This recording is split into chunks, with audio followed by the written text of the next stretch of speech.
In this world of shadows and reflections, man has been taught to look outside himself for power, for guidance, for fulfillment. He has been told to work harder, to strive continuously, to struggle against circumstances. He has been conditioned to believe that his reality is fixed and that his power is limited. But I tell you tonight with absolute certainty that this is not so. The one and only thing you need to do is to assume the feeling of your wish fulfilled. Assume it completely. Embody it wholly. And then rest in the absolute conviction that what you have assumed must and will objectify itself in your world. This is the law, and it cannot fail. Let me explain this law more fully. The Bible, which is the greatest psychological book ever written, tells us, as a man thinketh in his heart, so is he. This is not a poetic suggestion, but a statement of immutable law. Your consciousness, your inner conversations, your feeling states are the cause of the phenomena of your life. When you assume the feeling of your wish fulfilled, when you live from the end as though it were already accomplished, you set in motion a series of events that must lead to the externalization of your assumption. This is not magic or superstition. It is the operation of an impersonal, impartial law that shapes your world according to the content of your consciousness. The world that you see around you is nothing more than your own consciousness objectified. Your external reality is a mirror reflecting back to you your internal assumptions. If you do not like what you see in your world, you need not wage war against effects. You need only change the cause, which is your own wonderful human imagination. I do not suggest that you ignore the evidence of your senses. I am not asking you to deny the facts of your present experience. Rather, I am inviting you to understand that these facts are only temporary effects of past assumptions, and they hold no power over you, except the power that you give them through your continued attention and belief. Your imagination is the power that shapes your world, and this power is God Himself operating in you. The Bible tells us that man is made in the image of God. This does not refer to a physical likeness, for God is not a physical being. It refers to your creative power, your ability to create reality through your imagination. Tonight I ask you to test this law. Select a desire, something that you truly want to be, to do, or to have. It matters not what it is, for the principle works with mathematical precision, regardless of the nature or magnitude of your desire. It could be a new home, a specific sum of money, the restoration of a relationship, the attainment of a position, or perfect health. The only requirement is that your desire feels natural to you, that it is something you would experience if it were true. Once you have selected your desire, ask yourself, how would I feel if my desire were already fulfilled? Then capture that feeling. Saturate yourself with it. Make it so vivid, so real, that for a moment you forget that it is not yet an objective fact. This is the art of assumption, and it is the first and only step that you need to take. When you assume the feeling of your wish fulfilled, you are actually experiencing your desire in the only place it can ever be experienced, in your consciousness. And since consciousness is the one and only reality, what you experience in consciousness is just as real, just as substantial, just as actual as anything you have ever experienced through your senses. Now, having assumed the feeling of your wish fulfilled, you must rest in the absolute assurance that what you have assumed must objectify itself. This rest is not a passive waiting, but an active Sabbath, a complete cessation of any mental or physical effort to make your desire come to pass. The moment you begin to wonder when or how your desire will be realized, you have broken your Sabbath. You have interrupted the natural flow of manifestation. The law does not require your help. It requires only your compliance, your willingness to mentally live in the end, to dwell in the state of already being what you want to be. Many times in my own life, I have applied this principle, and it has never failed me. I recall a time when I desired to travel to New York, but I had no money for the journey. Instead of worrying about how I would acquire the funds, I simply assumed that I was already in New York. I walked the streets of New York in my imagination. I saw the buildings, felt the hustle and bustle of the city, heard the sounds of traffic, and experience the unique energy that is New York. I did this not once, but repeatedly, until it felt completely natural to me. Then I rested. I did not concern myself with the how, with the means, with the manner of fulfillment. I simply lived from the assumption that I was already in New York. And within a matter of days, I received a letter containing an invitation to speak in New York, with all expenses paid and a generous honorarium included. This is the law in operation. This is the principle of only do this, then rest. It is not necessary to know how your desire will be fulfilled. It is not necessary to manipulate people or circumstances. It is only necessary to assume the feeling of your wish fulfilled and then to rest in the conviction that what you have assumed must objectify itself. This law is universal and impersonal. It works for everyone regardless of age, background, education, or religious belief. It works for the atheist as effectively as it works for the devout believer. For it is not a matter of faith in an external power, but of the natural operation of your own wonderful human imagination. Let me now address some of the questions and concerns that may arise as you contemplate this principle. You may wonder, but what about action? Surely I must do something to realize my desire. And I say to you, yes, you will act, but your actions will flow naturally and effortlessly from your assumption. When you truly assume the feeling of your wish fulfilled, you will be compelled to act in ways that facilitate the realization of your desire. The actions, however, are not the cause of your realization. They are the effects of your assumption. They are part of the bridge of incidents that leads inevitably to the fulfillment of your desire. So do not concern yourself with planning a course of action. Simply assume the feeling of your wish fulfilled, and then do whatever you are impelled to do with ease and with joy. You may also wonder about the time frame. How long will it take for your desire to manifest? The answer is that it will take as long as it takes you to naturalize the state of consciousness that corresponds to your desire. For some, this may happen in an instant. For others, it may require repeated assumptions over a period of time. The time element is not determined by the magnitude of your desire, but by the intensity and consistency of your assumption. If you find yourself slipping back into the old state of consciousness, the state of lack or limitation, do not condemn yourself. Simply acknowledge the slip and gently return to the feeling of your wish fulfilled. Remember, you are re-educating your subconscious mind, training it to accept a new concept of yourself. And this may require persistence and patience. Another concern that may arise is, what about my present circumstances? They seem to contradict my desire. And to this I say, your present circumstances are the harvest of seeds you have sown in the past, the materialization of past assumptions. They have no power to prevent the realization of your current assumptions. In fact, circumstances in themselves have no power whatsoever. They are only facts, and facts are the fruit of past assumptions. When you change your assumptions, when you assume the feeling of your wish fulfilled, you plant new seeds, which must in time produce a new harvest. So do not be dismayed by the apparent contradiction between your desire and your present experience. Instead, be faithful to your assumption. Live from the end well in the state of already being what you want to be. And in due course, your world will rearrange itself to reflect your new state of consciousness. The principle of only do this, then rest is actually a technique of prayer. But it is not the kind of prayer that begs or beseeches an external power for favors. It is not the kind of prayer that asks God to change his mind or to make an exception to his laws. It is rather the prayer of thanksgiving, the prayer of gratitude for what is already yours in consciousness. When you assume the feeling of your wish fulfilled, you are acknowledging that what you desire is already yours, that it is a present fact in consciousness, and that it must, by law, externalize itself in your world. This acknowledgement, this feeling of gratitude for what is already yours, is the highest form of prayer. In the Bible, we are told, whatever you ask for in prayer, believe that you have received it, and it will be yours. This is not a promise for the future, but a statement of an existing fact.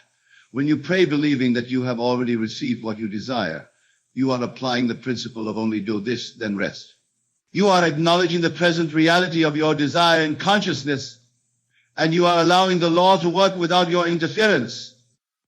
Let me share another experience from my own life to illustrate this principle. There was a time when I desired a specific sum of money. Instead of worrying about how I would acquire this money, I simply assumed that I already had it. I felt the feeling of financial security, the feeling of having more than enough. I heard the words, "Isn't it wonderful?" echoing in my mind.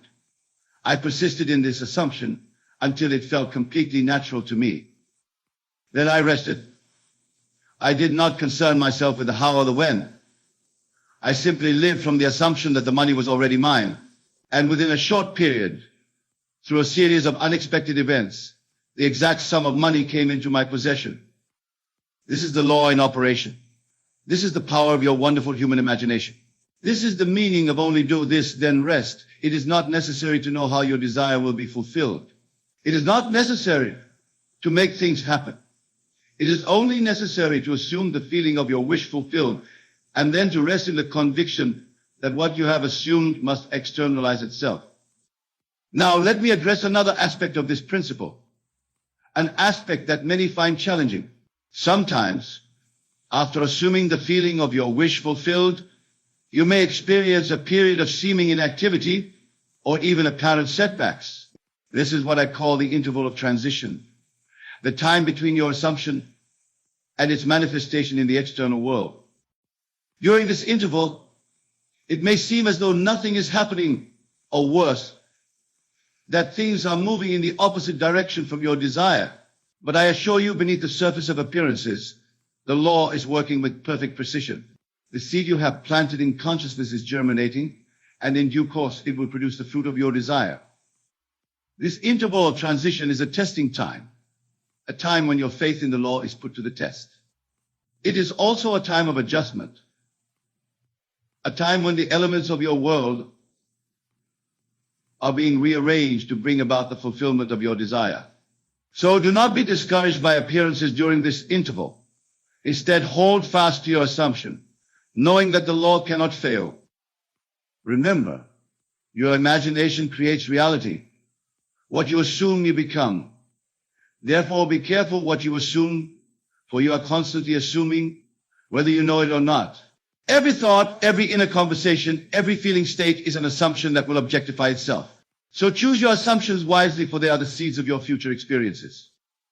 The principle of only do this, then rest is not just a technique for achieving specific desires. It is a way of life, a continuous dwelling in the state of the wish fulfilled. It is the recognition that your consciousness, your I am, is the only reality, and that the world around you is simply the mirror reflecting back to you the contents of your own consciousness.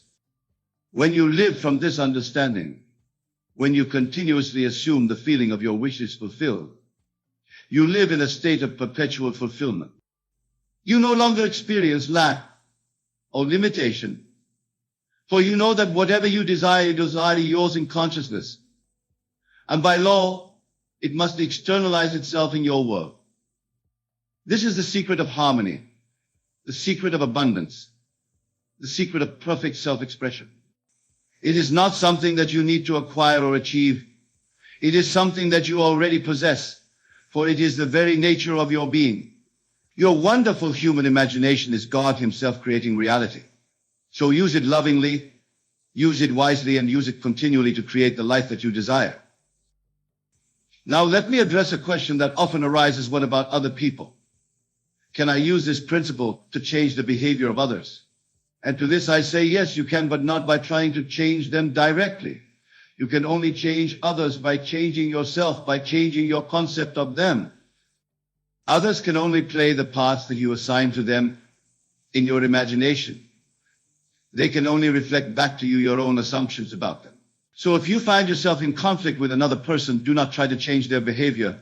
Change your assumption about them. See them as you would like them to be, not as they appear to be at the moment. When you assume that another person is as you would like them to be, when you hear them saying what you would like to hear, when you see them doing what you would like them to do, you are planting seeds in consciousness that must bear fruit.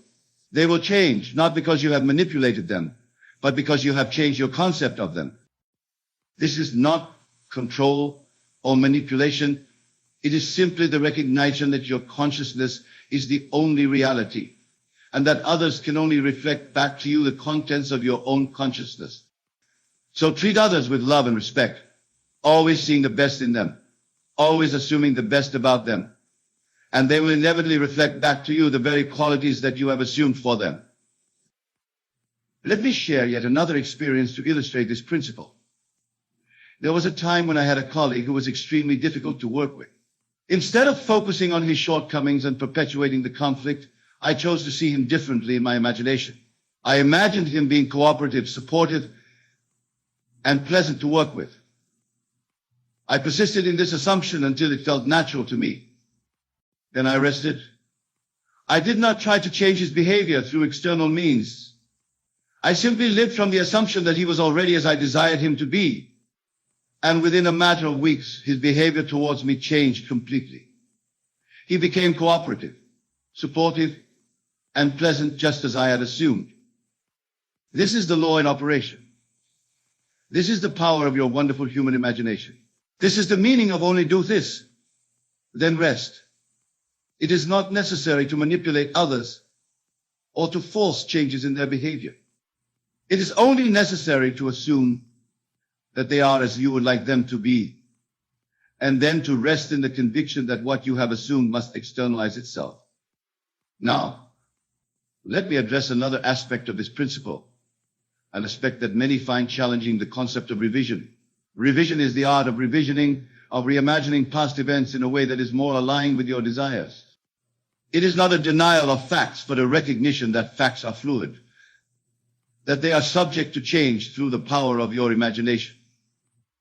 If you find yourself dwelling on a painful memory, a past failure, or a regrettable incident, you have the power to revise it.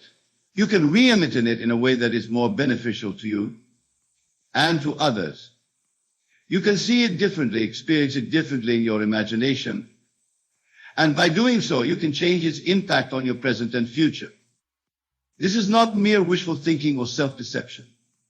It is the recognition that memory is not fixed, that it is constantly being reinterpreted and reconstructed by your consciousness. So you have the power to reconstruct your memories in a way that serves your highest good. When you revise an event, you are not changing the physical facts of what occurred. You are changing your experience of it, your interpretation of it. And this change in consciousness will inevitably be reflected in your work. The event may not be erased from the record of physical facts, but its power over you will be neutralized, and its consequences may be mitigated or even transformed. So if there is something in your past that troubles you, something that you regret, or that causes you pain, revise it. See it differently in your imagination. Experience it differently. Feel differently about it. And then rest in the conviction that your revision has changed not only your present and future, but also the influence of the past upon your present and future. The principle of only do this, then rest applies to all aspects of your life, to all of your desires, to all of your challenges. It is the one and only principle that you need to know and to apply to transform your life completely. It is the essence of all spiritual teachings, the heart of all true prayer, the substance of all effective action. So tonight I invite you to test this principle. Select a desire, something that you truly want to be, to do, or to have. Assume the feeling of your wish fulfilled. Experience it vividly in your imagination. Make it so real, so natural, that for a moment you forget that it is not yet an objective fact. Then rest in the absolute assurance that what you have assumed must externalize itself. Do not concern yourself with the how or the when. Do not worry about the means or the manner of fulfillment. Simply live from the end. Dwell in the state of already being what you want to be. And in due course, your world will rearrange itself to reflect your new state of consciousness. This is the law, and it cannot fail. This is the principle of only do this, then rest. It is the secret of all successful living, the key to all fulfillment, the path to all true happiness. It is not something that you need to strive for or to earn. It is your birthright, the very nature of your being. Your wonderful human imagination is God Himself creating reality. So use it lovingly, use it wisely, and use it continually to create the life that you desire. Let me share with you one more experience to illustrate the power of this principle. There was a time when I desired to own a specific property. It was a beautiful home in a desirable location, but it was far beyond my financial means at the time. Instead of focusing on the obstacles, on the lack of money, on the seeming impossibility of acquiring the property, I simply assumed that it was already mine. I walked through the home in my imagination. I felt the feeling of ownership. I experienced the joy of living there. I did this not once, but repeatedly, until it felt completely natural to me. Then I rested. I did not concern myself with the how or the when. I simply lived from the assumption that the home was already mine.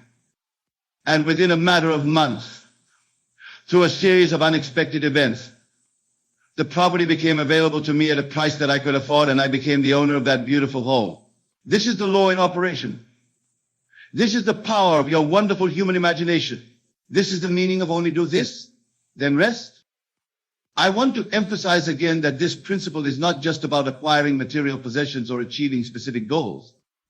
It is about living from a state of perpetual fulfillment, about recognizing that your consciousness is the only reality, and that your world is simply the mirror reflecting back to you the contents of your own consciousness. When you live from this understanding, when you continuously assume the feeling of your wishes fulfilled, you live in a state of joy and abundance. You no longer experience lack or limitation, for you know that whatever you desire is already yours in consciousness, and by law, it must externalize itself in your world. This is the secret of harmony, the secret of abundance, the secret of perfect self-expression.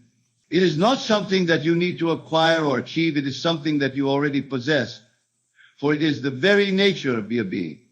Your wonderful human imagination is God Himself creating reality.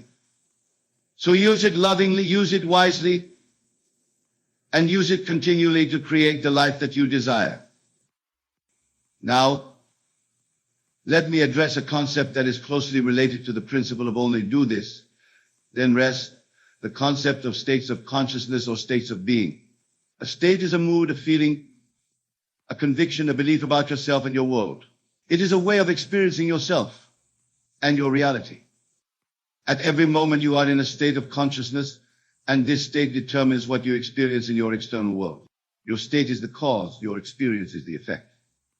Change your state, and you change your experience. It is as simple as that. But how do you change your state? You change it through the power of assumption. You assume a new state by imagining what it would be like to be in that state, by feeling the feelings associated with that state, by thinking the thoughts that you would think if you were in that state. When you assume a new state, when you occupy it fully in your imagination, you are actually experiencing that state in the one place it can ever be experienced, in your consciousness. And since consciousness is the one and only reality, what you experience in consciousness is just as real, just as substantial, just as actual as anything you have ever experienced through your senses. So if you want to change your life, change your state. If you want to experience more abundance, assume the state of abundance. If you want to experience more love, assume the state of being loved. If you want to experience better health, assume the state of perfect health. Do not worry about how you will move from your current state to your desired state. Do not concern yourself with the bridge of incidents that will lead you there. Simply assume the new state. Occupy it fully in your imagination. And then rest in the absolute assurance that your assumption must externalize itself. This is the law, and it cannot fail. This is the principle of only do this, then rest. It is the secret of all successful living, the key to all fulfillment, the path to all true happiness. It is not something that you need to strive for or to earn. It is your birthright, the very nature of your being. Your wonderful human imagination is God Himself creating reality. So use it lovingly, use it wisely, and use it continually to create the life that you desire. Assume the state that corresponds to your desire. Live from that state, and your world will inevitably reflect back to you the content of your assumption. I want to emphasize again that this principle is not just a technique for achieving specific desires. It is a way of life, a continuous dwelling in the state of the wish fulfilled. It is the recognition that your consciousness, your I am, is the only reality, and that the world around you is simply the mirror reflecting back to you the contents of your own consciousness. When you live from this understanding, when you continuously assume the feeling of your wishes fulfilled, you live in a state of perpetual fulfillment. You no longer experience lack or limitation, for you know that whatever you desire is already yours in consciousness, and by law it must externalize itself in your world. This is the secret of harmony, the secret of abundance, the secret of perfect self-expression. It is not something that you need to acquire or achieve. It is something that you already possess. For it is the very nature of your being. Your wonderful human imagination is God Himself creating reality. So use it lovingly, use it wisely, and use it continually to create the life that you desire. Now let me address another question that often arises. What if my desire seems impossible? What if it contradicts the facts of my present experience? And to this I say all things are possible to God, and God is your own wonderful human imagination. Nothing is impossible to the creative power that resides within you. The facts of your present experience are only temporary effects of past assumptions. They have no power to prevent the realization of your current assumptions.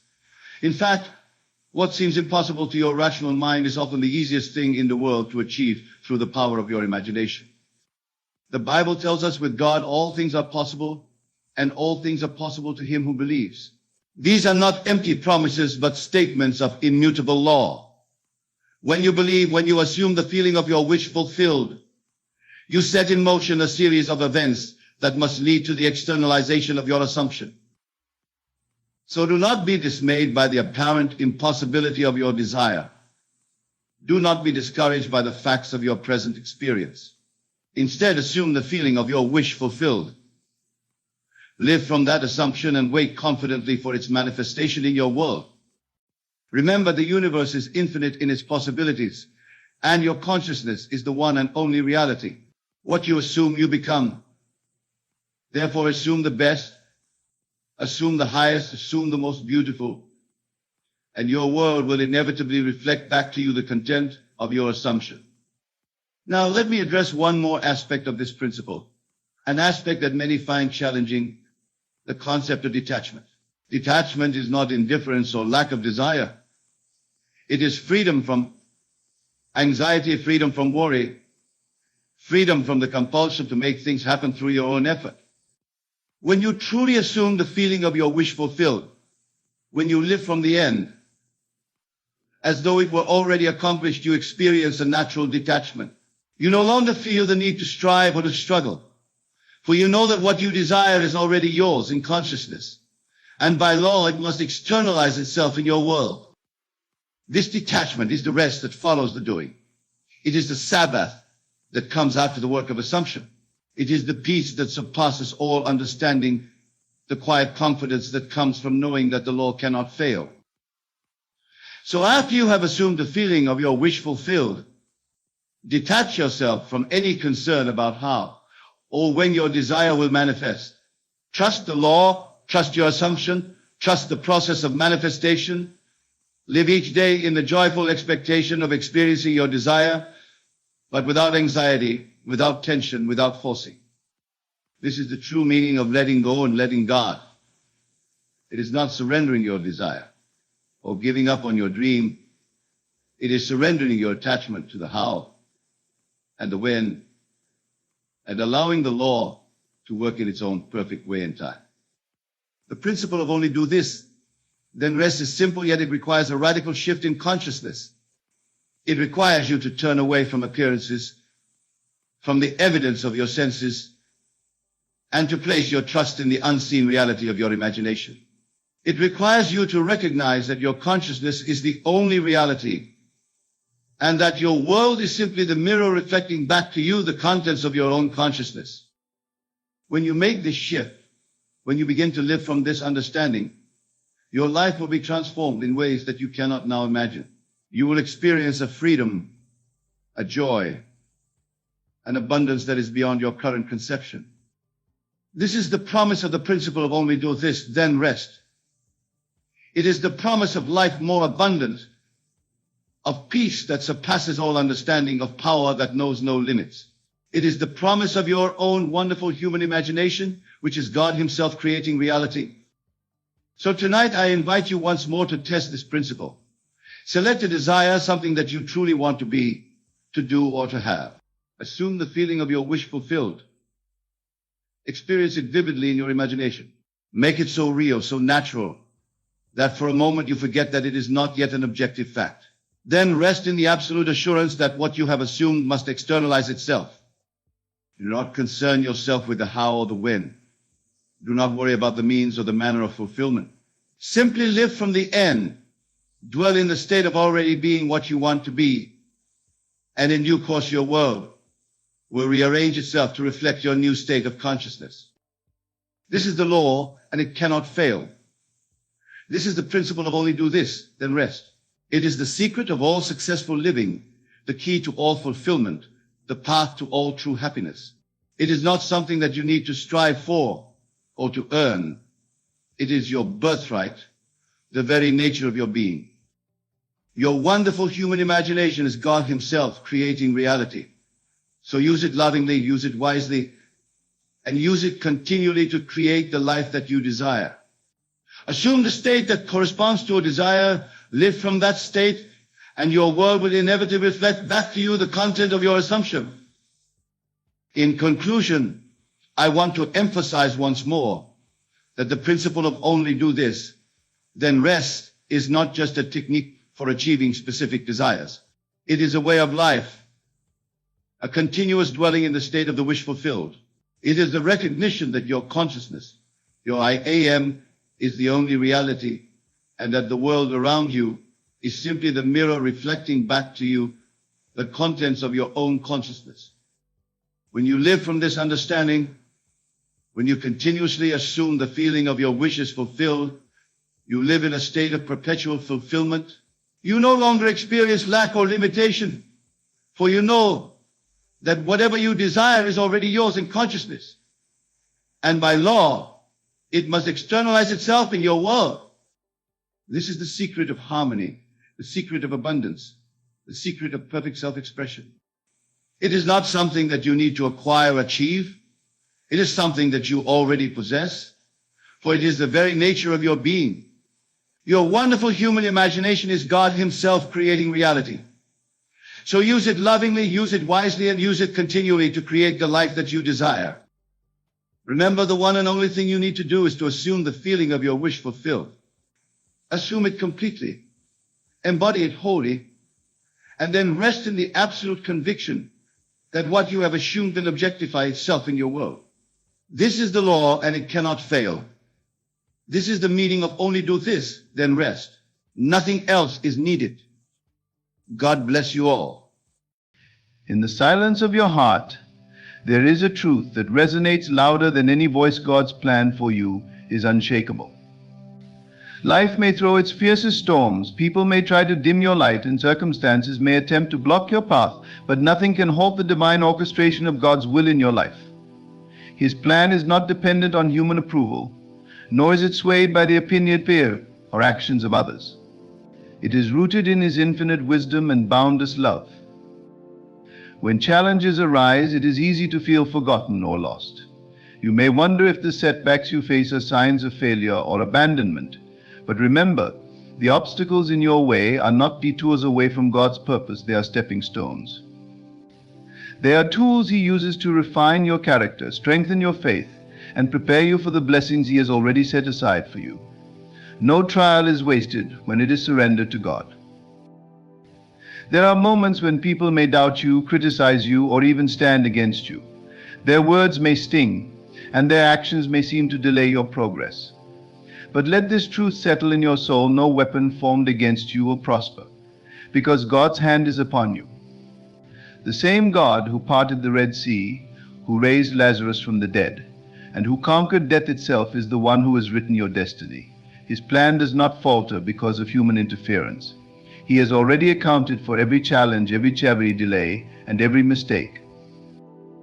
You are not defined by your past or limited by your present. God sees the full picture. He knows the dreams He has placed in your heart, and He knows the right time and way to bring them to fruition. Trust that His timing is perfect.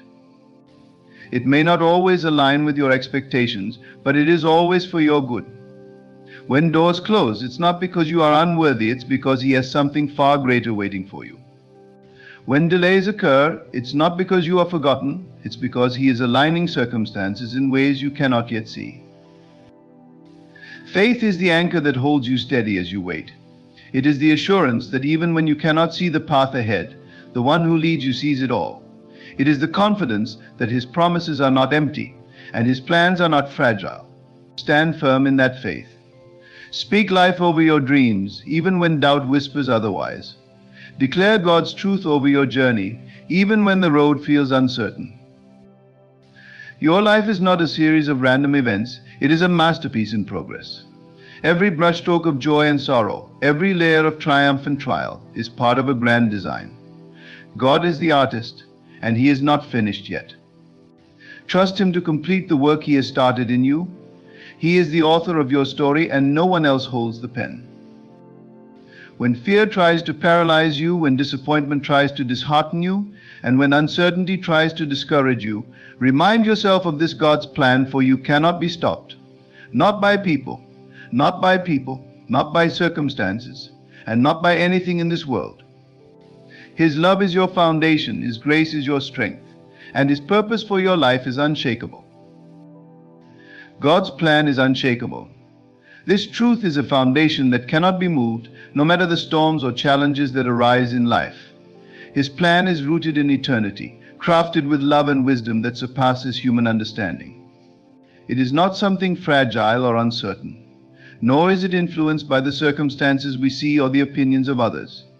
God's plan is like a mighty river, flowing with purpose and power, carving a path even through the hardest of obstacles. The world often presents us with a narrative that we must be in control of every detail of our lives, that our destiny depends solely on our efforts, or that unforeseen circumstances can derail our purpose. But this perspective is limited, for it fails to recognize the sovereignty of God. His plan for each of us was established long before we took our first breath. The scriptures remind us, "For I know the plans I have for you, declares the Lord, plans to prosper you and not to harm you, plans to give you hope and a future." These words are not mere encouragement, they are a declaration of certainty, a promise that transcends the temporal and anchors us in the eternal. There may be moments in life when it feels like everything is falling apart, as if the dreams we've cherished are slipping through our fingers. Doors may close, opportunities may vanish, and paths may seem blocked. It's in these moments that the strength of God's plan becomes evident. What appears to be a setback is often a setup for something greater.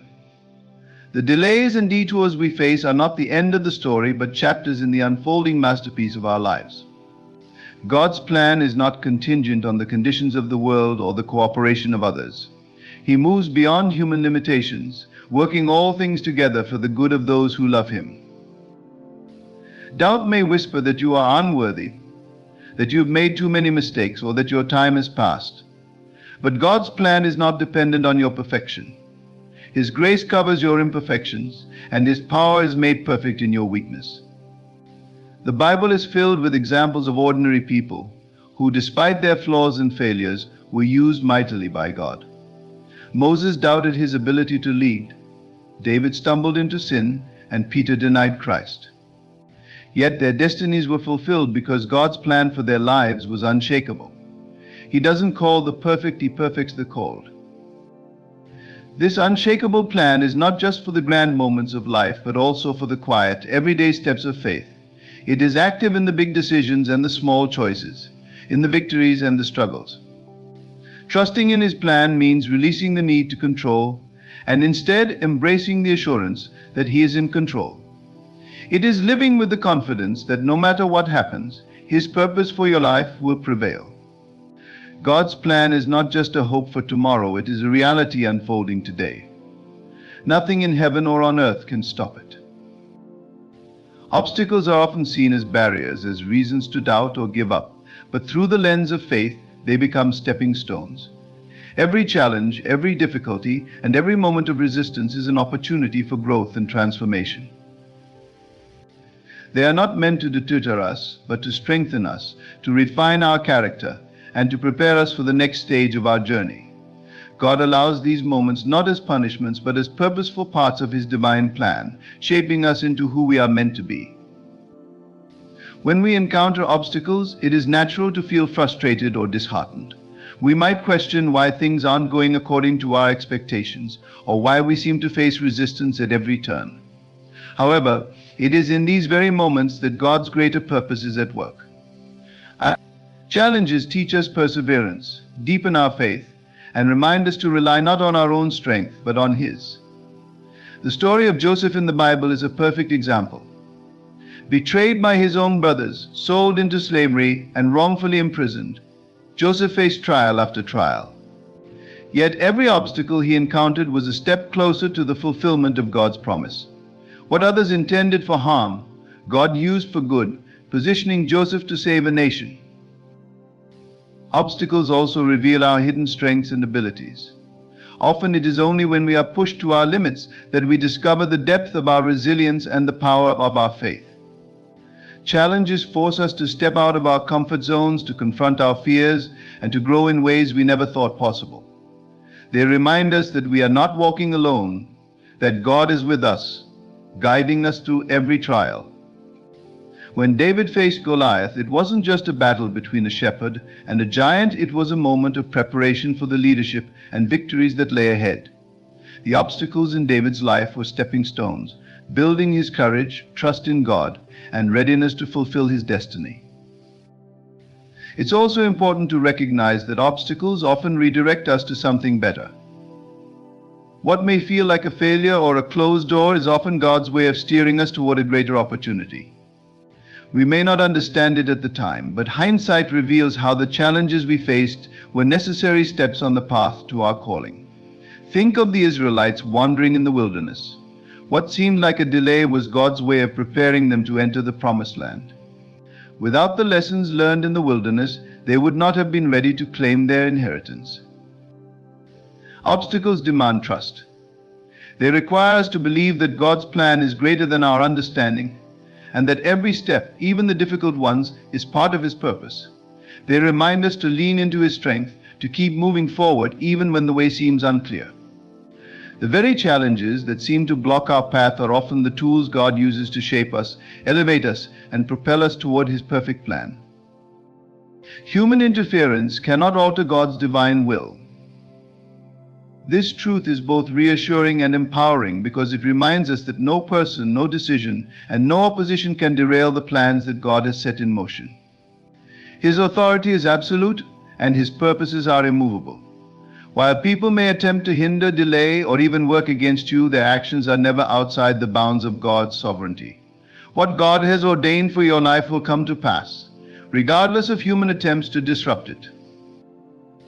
People may try to discourage you, diminish your confidence, or convince you that you are unworthy of what God has in store. They may judge you based on your past, misunderstand your intentions, or resist your progress. Yet none of this can undo what God has already decided. His plans are not subject to public opinion or reliant on human approval. When God opens a door, no one can shut it. When He declares a promise over your life, no amount of opposition can nullify it. This truth was evident in the life of Jesus, whose mission faced relentless opposition. Despite the schemes of the Pharisees, the betrayal by Judas, and the disbelief of many, God's purpose was fulfilled. No human effort could stop the redemption of humanity through Christ. Sometimes the interference of others feels overwhelming. You may encounter betrayal, jealousy, or unfair treatment. It can feel as though people's actions are succeeding in holding you back. But remember, God is not surprised by any of it. He sees what you cannot see and knows what you do not know. He has already accounted for every challenge and every act of opposition. In fact, He can use these very things to advance His plan. What others mean for harm, God can transform into good. The story of Nehemiah rebuilding the walls of Jerusalem is a powerful example. Despite the ridicule and sabotage attempts from his enemies, the walls were completed because Nehemiah relied on God's guidance. Human interference could not stop the divine assignment. God's will is also independent of human cooperation. You don't need everyone to believe in you or support you for God's plan to succeed. He often works through unlikely circumstances and unexpected people. Consider how God used Moses, a man with a speech impediment, to lead the Israelites out of Egypt. Pharaoh resisted time and again, but God's plan prevailed. Similarly, God used Esther, a young Jewish woman, to save her people despite the schemes of Haman. Human efforts to thwart God's purpose only set the stage for His glory to be revealed. It is easy to feel discouraged when others misunderstand or oppose you. Yet these moments are opportunities to trust in God's higher ways. His plans are unstoppable, His power unmatched, and His wisdom unsearchable. What He has set in motion cannot be undone by human hands. People may try to interfere, but they are ultimately powerless against the will of the Almighty. Every attempt to block your progress only serves to magnify His ability to accomplish His purpose in your life. God's timing is perfect, a truth that often challenges our human perspective, but ultimately brings peace when we embrace it. In a world driven by deadlines, urgency, and instant gratification, waiting for God's timing can feel like a test of patience and faith. Yet His timing is not random or delayed, it is divinely orchestrated, unfolding in a way that aligns with His eternal plan and our ultimate good. Every moment, every event, and every season is precisely positioned in the timeline of our lives to fulfill His purpose. When we look at life through our limited lens, we often desire things immediately. We pray for breakthroughs, opportunities, or resolutions, expecting them to happen on our schedule. However, God operates outside of time as we know it. His view is infinite, and He sees the entirety of our lives, the beginning, the middle, and the end. What seems like a delay to us is often preparation in His divine plan. He is not only preparing the blessing, but also preparing us to receive it. Just as a seed must undergo time in the soil before it can grow into a flourishing plant, there are seasons of waiting that are necessary for our growth and readiness. In the Bible, the story of Abraham and Sarah illustrates the perfection of God's timing. They were promised a child, but that promise took years to be fulfilled. Their waiting period was not wasted, it was a time of learning, trusting, and deepening their relationship with God. When Isaac was finally born, it was evident that his arrival was not just about fulfilling a promise, but about showcasing God's faithfulness and sovereignty. Had the promise come immediately, the magnitude of God's work in their lives might have been overlooked. The waiting made the fulfillment even more powerful. God's timing is also protective. There are moments when we feel ready for something, but God, in His wisdom, knows we are not. He may withhold an opportunity, not as a denial, but as a safeguard. If we rush ahead of His plan, we may encounter challenges we are unprepared to face or misuse blessings that we are not yet equipped to handle. His timing ensures that we receive His gifts when they will be most impactful and beneficial, both for us and for those around us. Joseph's journey from the pit to the palace is a profound example. Though his dreams of leadership were real, he had to endure years of trials before stepping into his role. Each delay was part of God's perfect preparation. Trusting God's timing requires surrender. It means letting go of our desire to control and embracing the assurance that He is in control. It is an act of faith to believe that His delays are not denials and that His pace is purposeful. During the waiting seasons, we are called to remain faithful, to keep seeking Him, and to trust that He is working behind the scenes. His timing is never late, and it is always worth the wait. What He has planned for us will come to pass at exactly the right moment. Faith is the foundation of our trust in God's plan. It is the unwavering belief that even when we cannot see the path ahead, God is leading us exactly where we need to go. Faith goes beyond mere optimism or hope. It is the certainty that God is who He says He is and will do what He has promised. This kind of trust is not dependent on circumstances, but is anchored in God's unchanging nature. Faith is what enables us to walk forward, even in uncertainty, because we know that His plan is perfect. Faith often requires stepping into the unknown. It means choosing to believe in God's promises when the evidence around us seems to suggest otherwise. Abraham demonstrated this kind of faith when God called him to leave his homeland and go to a place he did not know. Abraham didn't have a map or a timeline, but he trusted in God's word and obeyed. His faith became the cornerstone of his relationship with God and the fulfillment of the covenant that would bless generations to come. Faith, then, is not about having all the answers, but about trusting the one who does.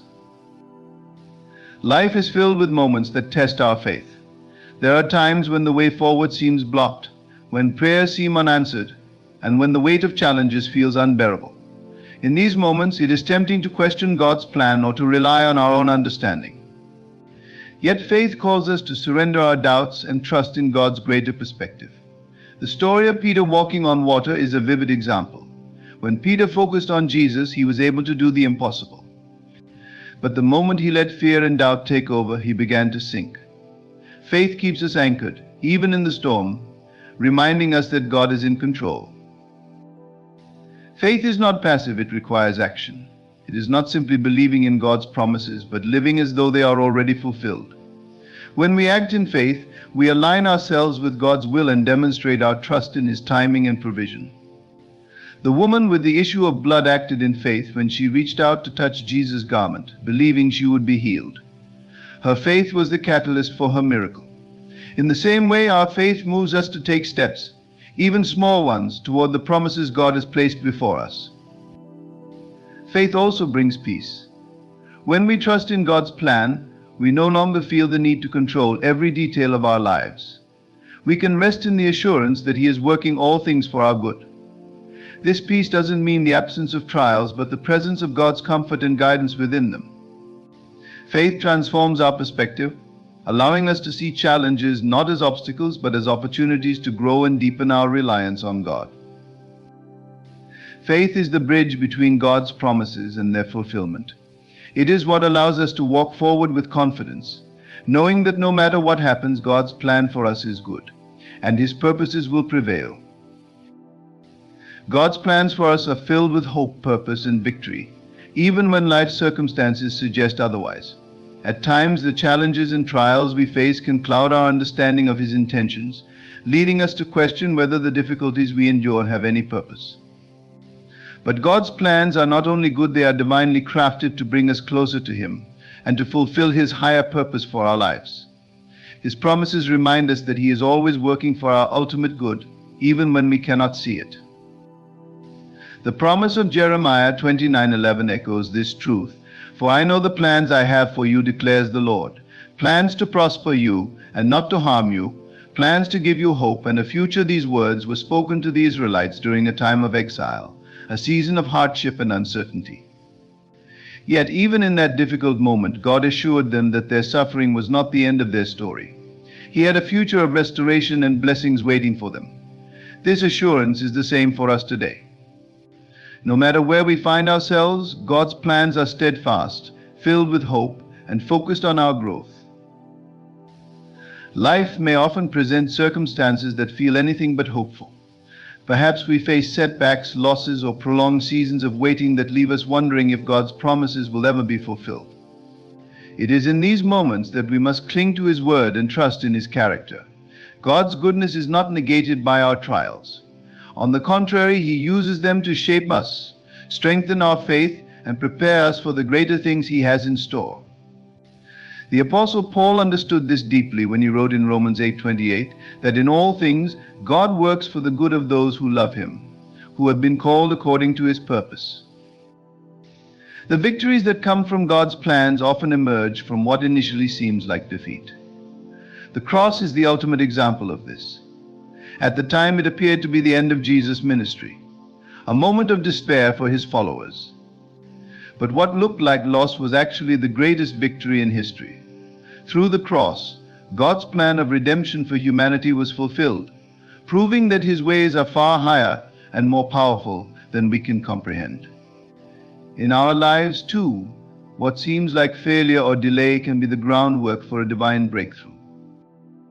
God's plans also carry an eternal perspective, reminding us that our hope is not confined to this world. While His blessings are evident in our present lives, His ultimate goal is to draw us closer to Him and prepare us for eternity. The hope we find in His plans transcends temporary circumstances, grounding us in the assurance of His unchanging love. Every step of the journey, whether filled with joy or trials, is part of His perfect design for our lives. Even in the darkest moments, God's plans shine through with purpose and hope. His goodness, faithfulness, and promises are unshakable, giving us the strength to persevere, trust, and walk forward in confidence. The victory He has prepared for us is not just for today, it is for eternity, and it is certain. In the grand tapestry of life, God's plan is the thread that binds everything together with purpose, hope, and love. It is a plan that transcends our understanding, yet it is always for our good. Through His timing, His promises, and the unwavering assurance of His faithfulness, we are reminded that nothing, no obstacle, no delay, no challenge can hinder what He has ordained for us. Our role is to trust, to walk in faith, and to align ourselves with His will, knowing that He is always working behind the scenes. His plans are not just about achieving victories or receiving blessings, they are about transforming us, drawing us closer to Him, and fulfilling a purpose far greater than we can imagine. With God, we are never alone, never forgotten, and always on the path toward a hope-filled future. Let us hold fast to this truth, rest in His promises, and move forward with confidence, for His plans will always prevail. I tell you with complete certainty, the thing you have been seeking is, at this very moment, seeking you. The desire that burns within your heart was planted there by the divine, and that same divinity is now orchestrating all events, all circumstances, all seeming obstacles, to deliver unto you the perfect expression of that desire. Let us begin with the fundamental truth, a truth that many of you have heard me speak of before, but which bears repeating, for it is the foundation upon which all manifestation rests. You are God, not a part of God, not a creation separate from God, but God individualized.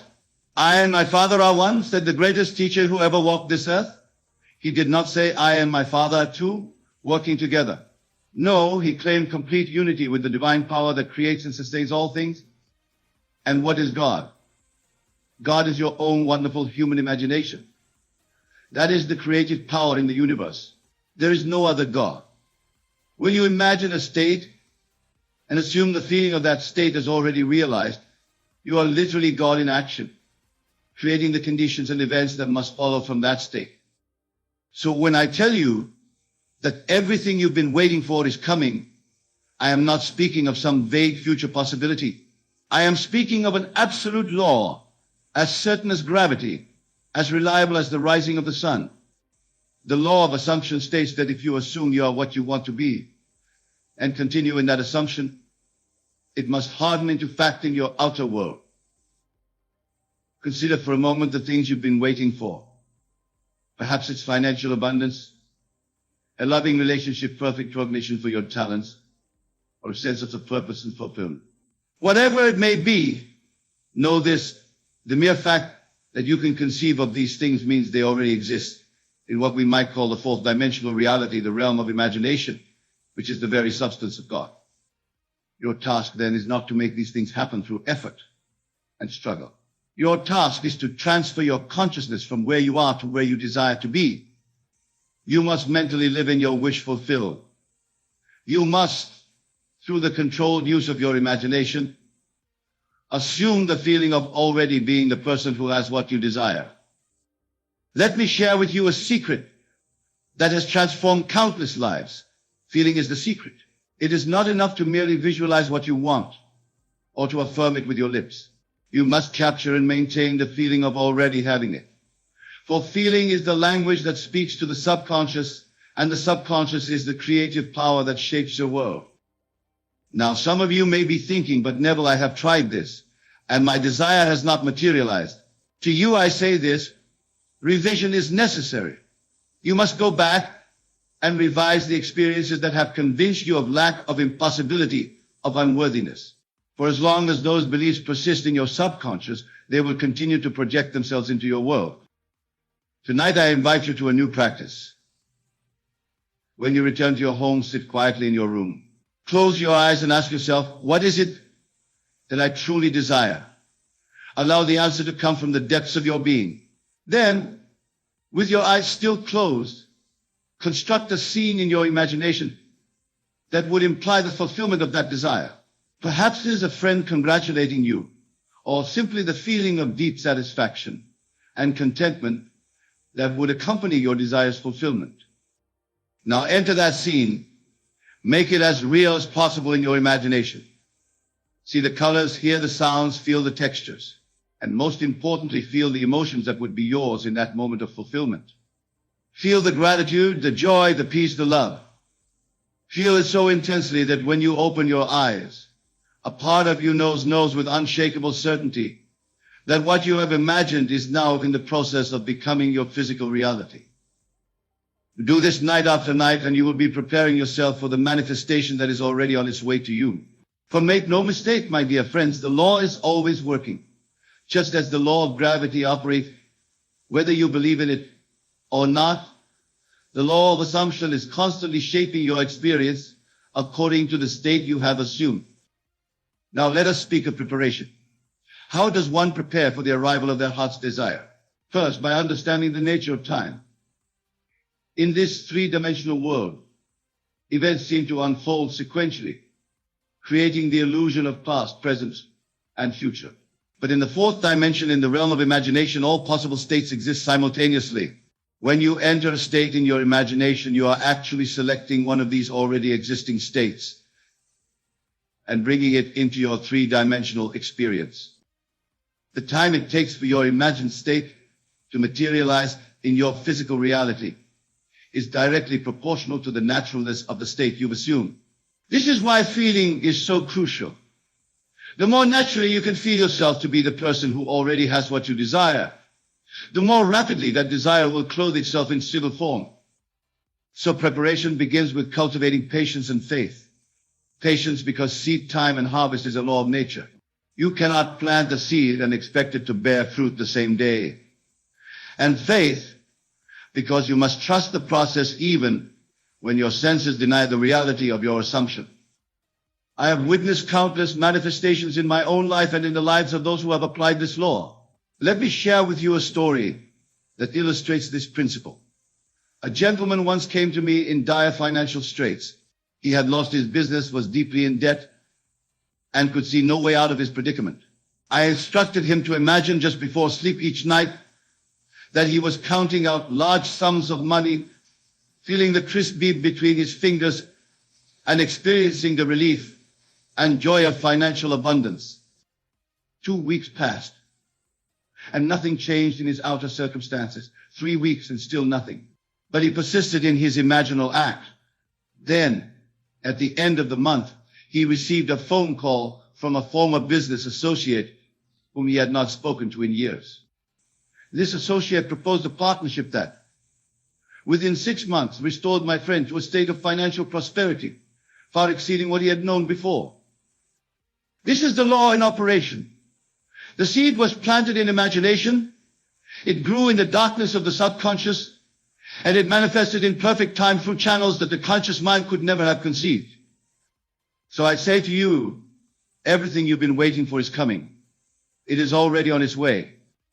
But you must prepare yourself by living from the end, by occupying the state of consciousness that would be yours if your desire were already fulfilled.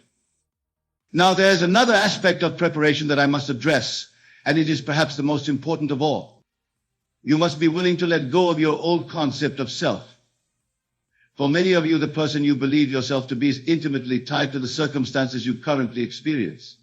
To manifest a new reality, you must be willing to become a new self. This is the true meaning of death and rebirth. It is not the physical body that must die, but rather the old concept of self. You must die to your present self-concept to be reborn as the self that is aligned with your desire. This can be challenging, for the ego resists change. It clings to the familiar, even when the familiar is painful or limiting. But I assure you, this death is not to be feared, for what awaits you on the other side is the fulfillment of all that you have ever dreamed. Let me be very clear about this law of assumption. It is not mere positive thinking or wishful fantasizing. It is the deliberate use of your imagination to select and occupy a state of consciousness. When this is done with feeling and persistence, the outer world must rearrange itself to reflect your inner reality. Think of it this way. Your consciousness is like a radio dial. On that dial are infinite stations, each one broadcasting a different version of reality. The station you are tuned to right now is broadcasting your current life circumstances. To change those circumstances, you must tune the dial to a different station, one that is broadcasting the reality you desire to experience. The tuning is done through your imagination, guided by feeling. When you imagine a scene that implies the fulfillment of your desire, and when you feel the emotions that such fulfillment bring, you are turning the dial to a new station. Persist in this new frequency, and your outer world will shift to match it. Now some of you may wonder about the role of action in this process. Must you not also take action to realize your desires? The truth is that inspired action will flow naturally from your changed consciousness. When you genuinely assume the feeling of your wish fulfilled, you will find yourself naturally doing the things that someone in that state would do. Moreover, doors will open that were previously closed to you. Opportunities will present themselves that your logical mind could never have devised. People will be drawn to you who can assist in the manifestation of your desire. All of this happens not because you are forcing it through willpower, but because you have changed your state of consciousness, and your outer world must conform to that inner change. Let me give you another illustration from my own experience. Many years ago, I desired to travel to Barbados to visit my family. However, I had no money for passage, and the wartime restrictions make civilian travel difficult. Rather than focusing on these obstacles, I went to sleep each night imagining that I was sleeping in my childhood home in Barbados. I could feel the tropical breeze, hear the familiar sounds, and experience the joy of being with my loved ones. Within a few weeks, I received a letter from my brother containing money for passage, and shortly thereafter, I was granted a spot on a ship bound for Barbados, despite the wartime restrictions on civilian travel. The outer circumstances rearranged themselves to match my inner assumption. This is the promise I make to you tonight. Whatever you have been waiting for, be it love, wealth, health, or any other desire of your heart, it is coming to you now. But you must prepare yourself by assuming the feeling of its fulfillment, by living from the state of consciousness of having already received it. Let us delve deeper into this preparation, for it is multifaceted and requires a certain discipline of mind. The first aspect of preparation is mental. You must clean the windows of your mind, clear away the accumulated dust of limiting beliefs and negative assumptions. Begin by watching your thoughts and the words you speak. Are they aligned with your desire, or do they contradict it? Do you affirm abundance while secretly harboring thoughts of lack? Do you speak of health while dwelling on symptoms of illness? This divided mind cannot manifest effectively. As it is written, a double-minded man is unstable in all his ways. To prepare your mind, practice what I call mental dieting. Just as you would carefully select the food you put into your body for optimal health, so must you carefully select the thoughts you allow to dwell in your mind. Feed your mind with thoughts of the wish fulfilled. Starve your mind of thoughts that contradict your desire. When negative thoughts arise, and they will, for the old habits of mind do not surrender easily, do not fight them or suppress them. Simply observe them without judgment, and then deliberately replace them with thoughts that support your new assumption. The second aspect of preparation is emotional. As I have emphasized, feeling is the secret. You must cultivate the emotional state that would be yours if your desire were already fulfilled. This requires emotional discipline and awareness. Many of you live in a constant state of emotional reaction to external circumstances. Something happens, and you react with anger, fear, disappointment, or resentment. This reactive pattern keeps you bound to your current reality. To break free, you must become the master of your emotional state, choosing it deliberately rather than having it dictated by circumstances. Practice feeling the emotions of your wish fulfilled, regardless of what your senses report. Feel the security of financial abundance, even when your bank account is empty. Feel the love and companionship of a harmonious relationship, even when you appear to be alone. Feel the vitality and energy of perfect health, even when your body seems to contradict this. The third aspect of preparation is spiritual. By this, I do not mean religious in the conventional sense, but rather the recognition of your true identity as a spiritual being, as God individualized in human form. The greatest barrier to manifesting your desires is the belief in separation, the belief that you are separate from your good, separate from other people, separate from God. This belief in separation is the root of all fear, all lack, all conflict. To prepare spiritually is to embrace the truth of your oneness with all that is. It is to recognize that the power that created the universe is not outside of you, but within you, expressing as you. It is your very consciousness, your awareness, your I am. When you truly understand this, you will no longer beg or plead for your good to come to you from some external source. You will know that all that you desire already exists within you as a state of consciousness, waiting to be assumed and expressed. The fourth aspect of preparation is physical. Your physical body and environment are the densest, most external expressions of your consciousness. As such, they often lag behind your mental and emotional shifts. This is why patience is necessary. However, you can support the manifestation process by bringing your physical environment into alignment with your assumption. Clear out the clutter that represents your old life. Create space for the new to enter. Dress, speak, and carry yourself as the person who already has what you desire. This is not pretense or fakery. It is the outer expression of an inner conviction. It is living from the end, embodying the state you wish to manifest. Now let us address a question that often arises: what about the desires of others? What if what you want conflicts with what someone else wants? Remember this: in the realm of true creation, there is no competition, no scarcity, no conflict of interests. When you operate from the level of the imagination, which is the level of God, you are not taking from anyone else. You are selecting from the infinite variety of already existing states. Moreover, when you assume a state of consciousness that includes harmonious relationships and mutual benefit, that is what you will experience.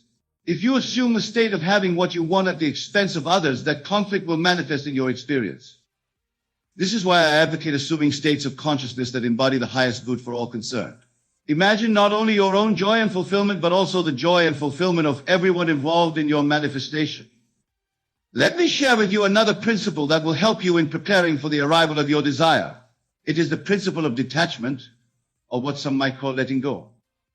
Many of you hold on to your desires with such desperation, such anxiety about whether or when they will manifest, that you actually push them away. This anxious attachment comes from the belief that what you want is separate from you and might elude your grasp. True manifestation requires a certain detachment, not from the desire itself, but from the anxious need to control the timing and the means of its fulfillment. When you have truly assumed the state of the wish fulfilled, you can relax in the certainty that the outer reality must conform to your inner assumption in its own perfect time and way. This detachment is not indifference. It is the quiet confidence that comes from knowing the law and trusting its operation. It is the peace of mind that allows you to get on with your daily life, secure in the knowledge that your new reality is already established in consciousness and is now moving toward you in the world of form.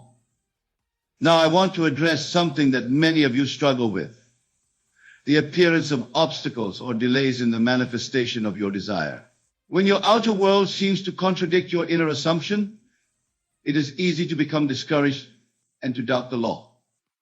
But I tell you this: what appears as an obstacle or delay is often the very means by which your desire will be fulfilled. The bridge of incidents that leads to your manifestation may include elements that, to your limited perspective, seem to be taking you further away from your goal. This is where faith becomes essential, not blind faith in some external power, but faith in the law, faith in the creative power of your own consciousness. Trust that the seed you have planted in the garden of your mind is growing, even when you cannot yet see the sprout above the soil. And remember this: the manifestation always comes in ways that you could not have planned with your conscious mind. If you try to dictate exactly how your desire should manifest, you limit the infinite intelligence that is orchestrating the perfect unfoldment of your assumption. So release all anxiety about the how and the when. Your job is to maintain the state of consciousness of the wish fulfilled. The law will take care of the rest, bringing your desire to you through the path of least resistance, which may not be the path you would have consciously chosen. Let me give you yet another example from my own experience. There was a time when I desired to be invited to speak at a certain prestigious venue, rather than focusing on all the reasons why this seemed unlikely. I simply imagined hearing the director of the venue introducing me to the audience. I felt the satisfaction and gratitude of this experience in my imagination. A few weeks passed, and I received no invitation. Then, seemingly unrelated to my desire, I was invited to speak at a small gathering in a private home. I accepted, though it appeared to have nothing to do with my original wish. At this gathering was a guest who, unknown to me, was a close friend of the director of the prestigious venue I had imagined speaking at. This guest was so moved by my talk that they recommended me to the director, and within a month I received the invitation I had imagined. Had I been fixated on a direct invitation coming from the director, I might have declined the seemingly insignificant invitation to speak at the private home, thereby missing the bridge of insights that was leading to the fulfillment of my desire. This is why I counsel you to release all preconceptions about how your good will come to you. Trust the law, maintain your assumption, and allow the infinite intelligence to work out the details. Now, as we approach the close of our time together, I want to address one final aspect of preparation that is often overlooked but is absolutely crucial. It is the practice of gratitude. Gratitude is the feeling that completes the manifestation cycle. When you express gratitude for something, you are affirming its reality in your experience. Gratitude is the recognition that what you have asked for has already been given. Begin now to give thanks for the fulfillment of your desire, even before it appears in your three-dimensional reality. Thank your Father, which is your own magnificent human imagination, for having already granted your request.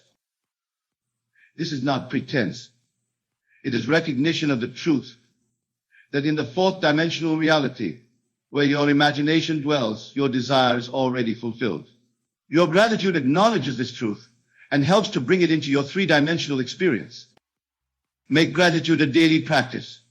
Each night before you sleep, review the day as if your desire had already been fulfilled. Feel the gratitude that such fulfillment would inspire. Let that feeling of gratitude be the last emotion you experience before drifting into sleep, for the subconscious is most receptive in those moments before slumber. And as you awaken each morning, let your first thought be one of gratitude for the fulfillment of your desire. In this way, you create a consciousness saturated with the feeling of the wish fulfilled, and this consciousness must externalize itself in your world.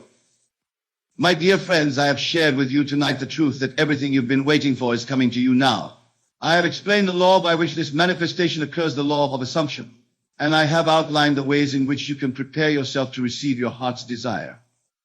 Let me summarize these principles once more, that they may be firmly established in your understanding. First, know that you are God individualized. The creative power of the universe is your own human imagination.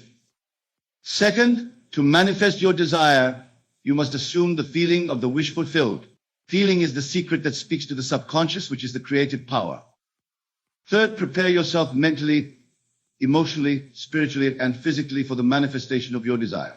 Live from the end, embodying the state of consciousness that would be yours if your desire were already fulfilled.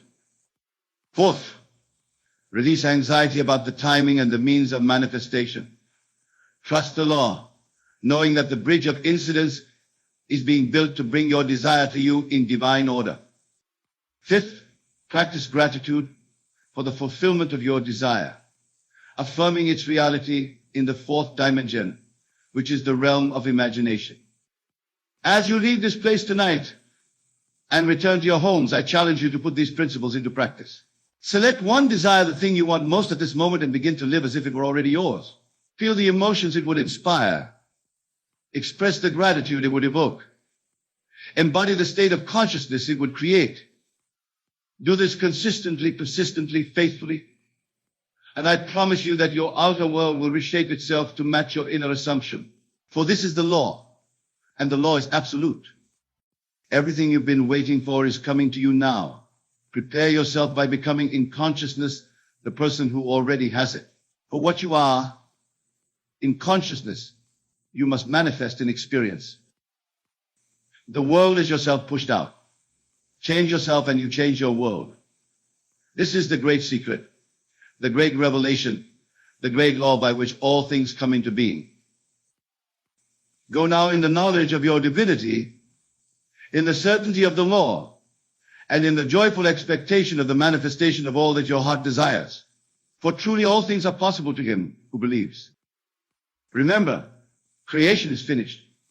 All states exist now. Your task is not to create what you want, but to appropriate what already exists. And you do this through the assumption of the feeling of the wish fulfilled. Tonight, as you lay your head upon your pillow, I urge you to make this your practice. Enter into the silence of your own being.